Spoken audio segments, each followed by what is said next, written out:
يوم 21/7 دولة الإمارات قامت بخبر جميل جدا، عينت وزير عندها الدكتور سلطان الجابر، وزير في الحكومة الإماراتية، شغلته إيه الوحيدة؟ الملف المصري، يقوم من النوم مع الملف المصري، مصر عاوزة إيه يشوفها، عاوزة ناقص لها حاجة يشوفها، استثمارات يحلها، يعني دي حاجة ما اتعملتش قبل كده. إحنا كان في حكومات عبد الناصر في وزير مسؤول عن القضية الفلسطينية، وطبعا الأستاذ سليمان يتذكر هذا. في عهد أنور السادات كان في الدكتور بطرس غالي كان مسؤول عن الملف الأفريقي، فدي الأول مرة الإمارات تقوم بعمل ملف عن مسؤول عن الملف المصري.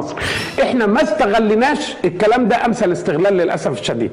للاسف الشديد عندنا لسه مش واخدين بالنا، لذلك الدكتور سلطان جه خد مكتب هنا وعين مستشارين ليه وكذا، ومن ضمن المستشارين اللي استعان بيهم وتم تعيينه مستشار اقتصادي للسفاره الاماراتيه داخل جمهوريه مصر العربيه واحد اسمه صلاح جوده اللي قاعد قدام حضرتك.